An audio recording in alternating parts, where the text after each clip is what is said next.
So I will rescue Arizona and every town across America that has been invaded and conquered. They've been conquered. They're conquering the towns.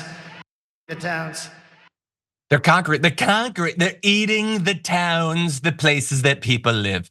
Now, many of you outside of the United States might be thinking, dear God, I didn't know towns were conquered in the United States.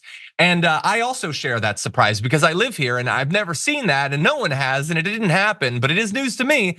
Donald Trump no longer thinks that he can win by running against what Joe Biden has done to America, okay? If he did have that confidence, then that's what he would run against. He's running against like a Mad Max sequel, I don't know. Like an idea of America that simply does not exist. And he continually, and the right continually points to towns and says, that's been taken over by people from Honduras or whatever. And the like Republican mayor of the town will be like, stop saying that, it didn't happen, what are you talking about? And they don't care. And the base doesn't care. They don't care about whether it's real. They care that it makes them feel scared, but also empowered to do something about it. And that something will probably result in people being killed. And they don't mind that. And Donald Trump is providing not just that hatred and fear, that 2-minute hate for them. He also has a plan about what he's going to do to fix the fact that these towns have been conquered or whatever.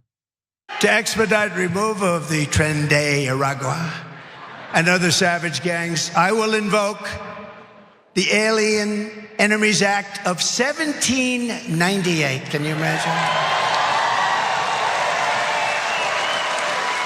Those were the old days when they had tough politicians. I have to go back that long. Think of that, 1798. Oh, it's a powerful act. You couldn't pass something like that today. Today we're politically correct. Imagine that. It's a powerful act. He reads these things off teleprompter. He has no idea what it is. Stephen Miller put it in there or something. And so then he just vamps. He doesn't know about the history. He doesn't know what it was used for. Stephen Miller knows what it was used for. And we're going to talk about what it was used for. But to be clear, this is not just a throwaway line in a speech. He's also sending out Truth Social messages about how November 5th will be Liberation Day. We're gonna go through Aurora and every town that's been invaded and conquered, doesn't exist. And we will put out these vicious and bloodthirsty criminals or kick them the hell out of our country. We're gonna go through and liberate America and take out all these damn immigrants. So the Alien Enemies Act of 1798 was what was used legally to legally justify the Japanese internment.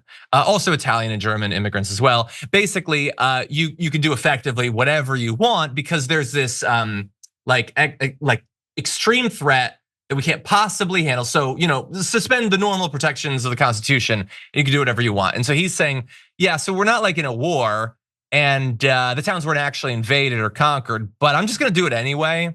And he is just talking constantly now about deploying the military all over America. It is like his main go-to thing. And so if you liked the Japanese internment, get prepared for possibly an exciting next 4 years. He said recently, we have the greatest military in the world, but you have to know how to use them. It's the enemy from within, all the scum that we have to deal with that hate our country, a bigger enemy than China and Russia. I like that he, at least for our sake, is referring to them as an enemy. He clearly doesn't think that they're an enemy. They are an aspirational example of what America could become under him. On Maria Bartiromo, he said we should deploy either the National Guard or the military, just literally the military against American towns, one of the most fundamentally unconstitutional things you could possibly imagine. And that's just his go-to line. He's not saying it behind closed doors, he's saying it at his rallies, he's saying it on Fox News, Francesca. Yeah, I mean, and it is an incitement of violence, just like he's always done. And it's against immigrants and anyone who opposes him politically. Remember, when he includes the scum, he's talking about the scum, he's including everyone right now who's protesting genocide. He believes that the National Guard should be used against them. He believes the military should be used against them, as do many Republicans, right? So this is absolutely about clamping down on freedom, truly your First Amendment rights to peacefully protest or protest, and get arrested. Still a legal action in this country. And he is, or I mean, you know what I mean, a form of protest.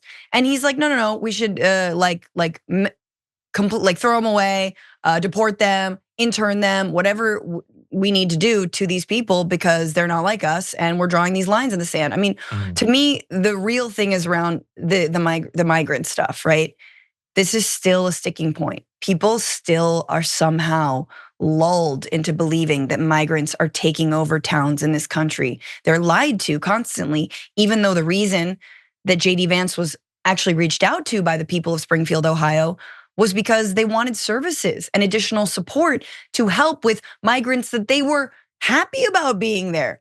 They're bolstering a town of 60,000. But they wanted some ESL services. They wanted some job training services, ways that they could plug in. And JD Vance took that and he spun it and he lied about it. And he admitted that he lied about it. But I just want to plug, I do a podcast called The Bituation Room, and we had a wonderful policy director of the organization Mi Gente on to talk about specifically the right and Democrats on immigration. And it was excellent. And it really, because we are in a time when we are so desperate for real vision on how to truly humanize immigrants and not demonize them. I mean, we have to remember that we're not offered a lot out there by Democrats for how we can really humanize our neighbors, our friends, the people who we work with or we rely on every day. And so we need a progressive vision for this. We need to fight against this narrative with, again, solidarity, humanizing folks, and I don't know, love is honestly the word that comes to mind. And bear in mind the breadth of what he's implying he's going to do. Like there's too many Americans that are like, well, maybe they're people, but like they're here illegally, round them up and throw them out. He's now casually referring to legal migrants as, in a way, illegal migrants. Yes. He says that. It doesn't, like, again, which ones? I don't know. I think his wife is gonna be fine. I don't think he's gonna have a problem with her. Although maybe Flumer, wants to move in. I don't know. And so, and by the way, birthright citizenship, they want to somehow reverse that.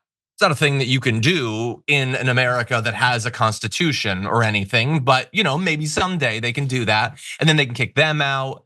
I mean, like, how are we having to have a debate about what sort of political movement this is? Yeah. Okay. There's only one type that really encapsulates what he's doing, and not accidentally. He is clearly, to the extent that he ever studies or tries, he is trying desperately to invoke that movement. And I would just briefly mention, in terms of normalization of violence, he also suggested that a heckler should, quote, get the hell knocked out of her after the rally, because never forget that getting back to a time in America where you could either just joke about or in fact do beating your wife or a woman or whatever, if she gets uppity or something, that is a thing that these old fascists pine for. And so he's now invoking that as well. We're gonna end with a lighter note before we transition to one final aspect of this. You mentioned the Bituation Room. I don't know exactly what Donald Trump thinks about the Bituation Room. But he did give a pretty negative reaction of a different show. Take a look. They say TDR. I say, no, that doesn't sound too good. That sounds like a drugstore. I don't want to do that, of course. Yeah, he's not actually talking about us. He's talking about a gang. But anyway, we just thought that was kind of funny. Adrian sent it to me. Yes. TDR. No, we don't like that. You shouldn't like that, actually, Donald Trump. Well, that has to go in the open now. Whatever gets revamped. I did think about that. The only thing is we don't do audio. I want to get it into the intro. We'll see if we can do that. When you click the join button and become a tier 2 member, you get access to all of our weekly top 10 lists. What are you waiting for?